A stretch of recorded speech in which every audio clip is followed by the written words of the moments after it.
Hello everyone, this is Mary Dhankhar and welcome back to my YouTube channel commerce wise. तो आज हम पढ़ रहे हैं classification of source of funds की, कि हम अपना फ़ंड किन किन सोर्सेज से अरेंज करते हैं और किस किस तरीके से। अब डिपेंड करता है कि आपको जो फ़ंड चाहिए, फ़ंड मीन्स पैसा, आपको जो पैसा चाहिए वो लंबे टाइम के लिए चाहिए, आपको थोड़े टाइम के लिए चाहिए, या फिर आपको चाहिए ज़्यादा अमाउंट में, कम अमाउंट में पैसा चाहिए, या फिर आपको अपने जो ऑर्गेनाइजेशन है उसके अंदर से ही अपने एम्प्लॉयमेंट मतलब जो पर्सन होते हैं, जैसे ओनर होता है, उससे पैसा चाहिए या बाहर से पैसा। तो इसके बिहाफ पे जो सोर्स ऑफ फंड है उसको तीन टाइप से, यहाँ पर थ्री बेसिस में हमने क्या किया है, क्लासिफाई किया है। तो फर्स्ट हमारा है on the basis of period.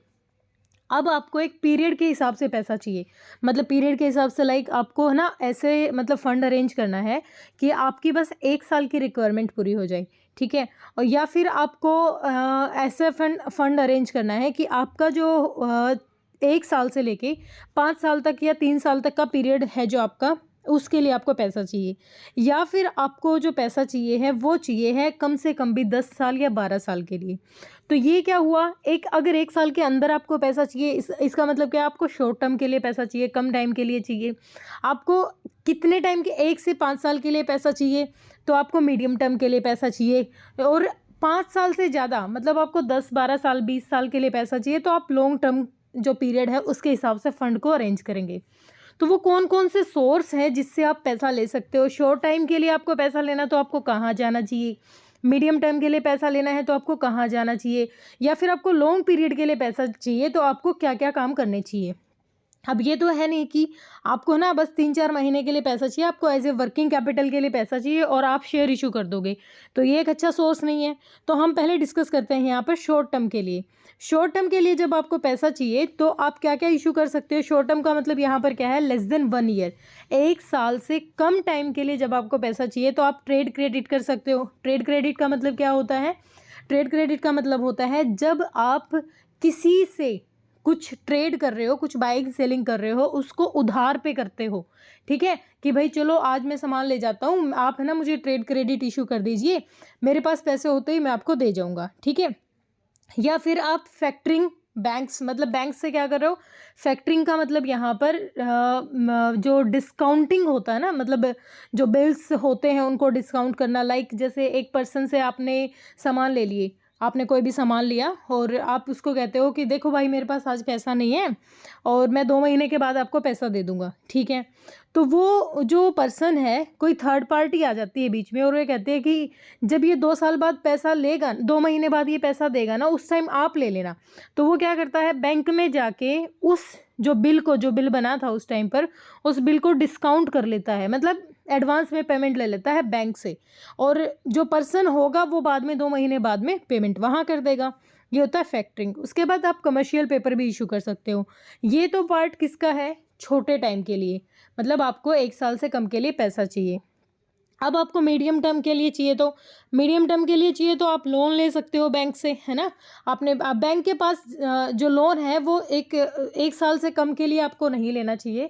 मतलब मैं इसमें जो हमारी टर्म्स कंडीशन है वो सारी आप देखेंगे कि आपको आपको थोड़े टाइम के लिए पैसा चाहिए तो आप लोन की तरफ ना जाएं। लोन की तरफ आप जब जाए जब आपको 1 से ज़्यादा साल के लिए पैसा चाहिए। तो पहले तो लोन फ्रॉम बैंक से, ठीक है। उसके बाद पब्लिक डिपॉजिट, मतलब आप पब्लिक डिपॉजिट मतलब आप बता दीजिए, मतलब इस तरीके से इशू कर दिए कि पब्लिक जो है, जो पब्लिक का पैसा है वो पब्लिक डिपॉजिट इशू करके और पब्लिक वहाँ पर डिपॉजिट कर दे।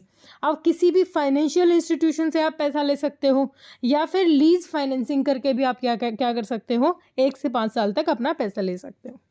लॉन्ग टर्म के लिए सबसे बेस्ट हमारा क्या होता है, शेयर इशू करना होता है, डिबेंचर इशू करना होता है, ये हमारा बेस्ट है। इसमें है हमारा इक्विटी शेयर्स। आप इक्विटी शेयर इशू करो, लंबे टाइम के लिए आपको पैसा चाहिए, आप शेयर इशू करोगे और मार्केट में जैसे शेयर इशू करोगे तो आगे से सब्सक्रिप्शन आएगा, उसमें इक्विटी शेयर हमारे लिए सेफ पर्पज होता है लंबे टाइम के लिए, ठीक है।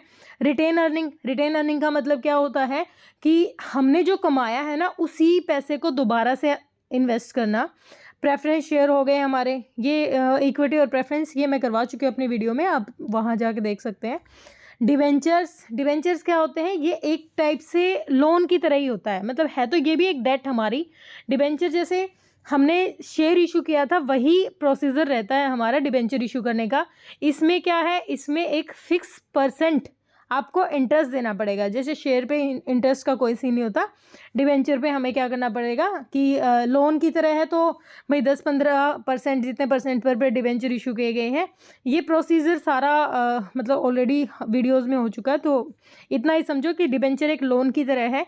इसमें आपको एक फ़िक्स नेचर में फ़िक्स परसेंटेज में इंटरेस्ट देना पड़ेगा। लोन फ्रॉम फाइनेंशियल इंस्टीट्यूशन, ये तो जितने भी फाइनेंशियल इंस्टीट्यूशन हैं जो लोन प्रोवाइड का काम करते हैं, पैसा लेने देने का काम करते हैं, वो लोन फ्रॉम बैंक, ठीक है। ये तो थे हमारे पीरियड के बेसिस पे। अगर आपको पीरियड के हिसाब से पैसा लेना है तो अब आपको पैसा लेना है ओनरशिप के हिसाब से। ओनरशिप मतलब ओनरशिप में या तो मैं अपना खुद का पैसा लगाऊं बिजनेस में, या मैं बोरोड पैसा लगाऊं, मतलब उधार लूं किसी से। ओनर में क्या हो सकता है, ओनर में हमारे शेयर्स हो सकते हैं और रिटेन अर्निंग हो सकती है। शेयर इशू करते हैं तो कोई भी कंपनी शेयर इशू करती है तो बदले में क्या देती है, वो शेयर्स को ओनरशिप देती है कि अब आपने शेयर इशू किए हैं, शेयर आपने खरीद लिए हैं, आप सब्सक्राइब कर लिए हैं, अब आप इस कंपनी के मालिक बन गए हो, ठीक है।